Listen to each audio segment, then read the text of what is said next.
Stuck from Worldwide Works. Great to have you with us. Good evening, Arthur, is this too much or a great bargain for Facebook? If you were an investor investing in WhatsApp on the stock market, then it's far too much. But if you're Facebook, facing a massive challenge of growth from instant messaging platforms like WhatsApp and WeChat in China, then you've got to do something pretty serious to face off that challenge that's coming from the future.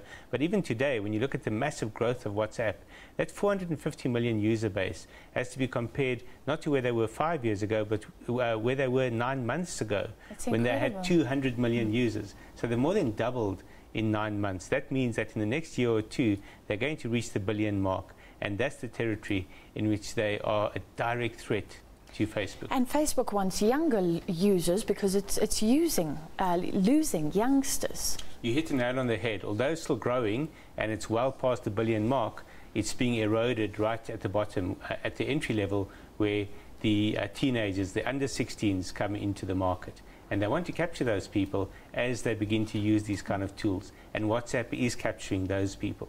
So for Facebook, it meets a number of objectives. I know that this is a silly question sometimes when talking about new apps and this whole world out there. But how is WhatsApp going to make money?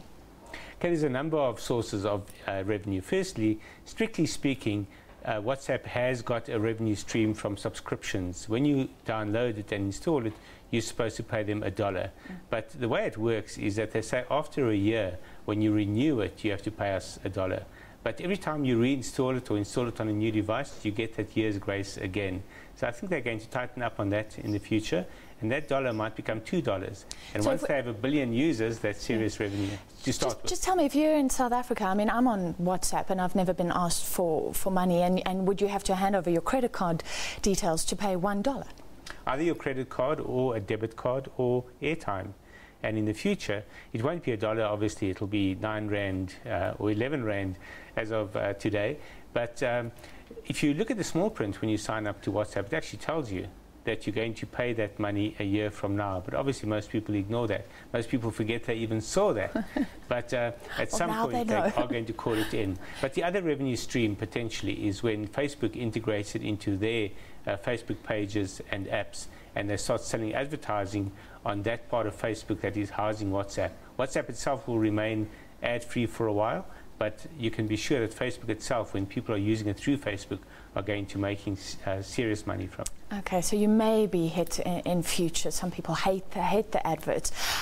You looked at the situation at home, and interesting because it looks like WhatsApp is about to overtake Facebook. That's right. Our latest research shows that at the end of last year, there were something like 10.6 million WhatsApp users in South Africa. Facebook has a total of about 11 million. But when you look at the coming growth, we're seeing in the next 12 to 18 months WhatsApp reaching at least 12.5 to 13 million South Africans, whereas Facebook is only expected to grow to about 11, 12 million. I say only, those are massive numbers, but it shows you that between the two of them, they really have the market cornered. What's the situation with BlackBerry, BBM? Because I saw overseas their shares went up today. Some people saying maybe BBM is undervalued. Look at what's happening with WhatsApp.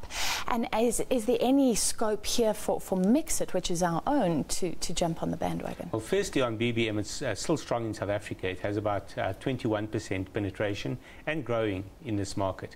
But the reason the share price went up isn't because they think BlackBerry is now going to do better, but because of the prospect of someone buying BBM from BlackBerry. And that might actually save BlackBerry, because suddenly BBM is worth even $5 billion.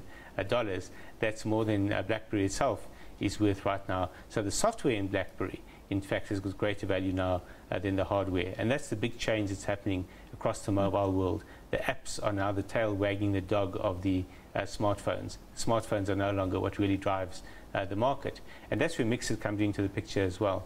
Mixit, like WhatsApp, is also an app that you can use across all cell phones. Almost any cell phone that has an internet connection can host Mixit, which gives it a broader base than WhatsApp, which needs a certain level of feature phone to work on the device. So Mixit still appeals to the lower end of the market, younger people, people in lower income groups, and also it's strong in the rural areas in South Africa. It's one of the very few apps on any device that has got a higher penetration amongst rural users than amongst urban users. Very interesting. I want to ask you something that I've been wondering for a while. Cell phone SMSs are pretty secure because your information is stored on a server at the cell phone company. Is WhatsApp really safe? I mean, you're using the internet, those messages are kept for years and years.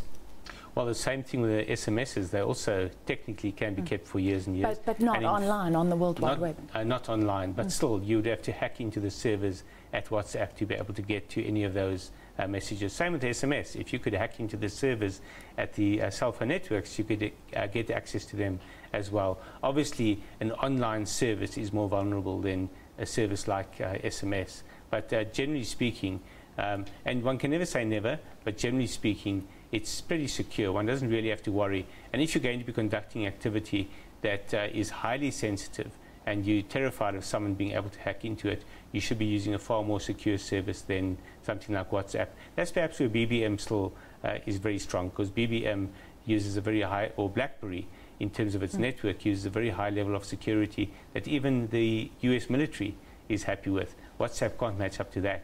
All right, fascinating speaking to you as always. Thank you very much, Arthur Goldstuck from Worldwide Works.